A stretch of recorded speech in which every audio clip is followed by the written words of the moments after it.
February 11, February 13, February 15 दुई दिन व्यवधान में केन्द्र खनि मंत्रणालय राज्य सरकार तीनिटी निष्पत्ति को विरोध करी एई तीनिटी चिठी लिखिछि। ए चिठी ओटीभीर हस्तगत होईछि। अक्टोबर 3 रे ए थिला राज्य सरकार निष्पत्ति। द्वितीय तथा परवर्ती नवीकरण बेले मिनेराल डेभलपमेंट को आखिआगे रखी निजस्व व्यवहार पर माइनिंग लीज एरिया को सीमित रखा लगी राज्य सरकार अक्टोबर 3 रे निष्पत्ति नहीं।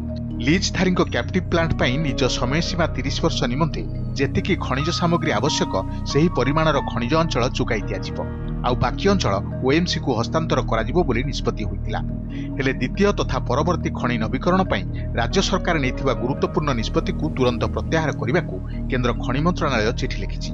फेब्रुआरी 15 रे केन्द्र खनि मंत्रणालय लिखिथिबा चिठी रे राज्य सरकार निष्पत्ति केन्द्र सरकार बिना स्वीकृति रे होइथिबारु एमसीआर 1960 रो एहा उल्लंघन बोली दर्शा जाइछि।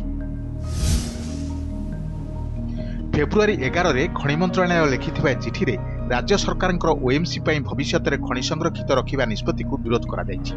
एहा एमएमडीआर एक्ट 1957 रो विरोधाभास बोली खनि मंत्रणालय कहिछि। गत वर्ष सेप्टेम्बर 18 रे राज्य सरकार नैथिबा निष्पत्ति मुताबक लुहापत्थर मांगानीज क्रोमाइट बक्साइट खनिगुड़िक ओएमसी पई संरक्षित रहिब। ए निष्पत्ति को अग्राह्य करिछि केन्द्र खनि मंत्रणालय।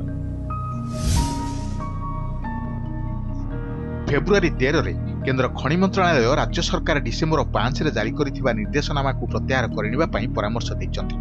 राज्य सरकार निष्पत्ति अनुसार लेसी गोटे मासरे उत्तोलन करथिबा लुहापत्थर जदि निजस्व व्यवहार रे लगाई न थाए तेबे एहार 50% राज्य भितर थिबा खनिज शिल्प को बिक्री करिब। ये कटकणा संविधानर उल्लंघन बोली मध्य मंत्रणालय दर्शाइछि।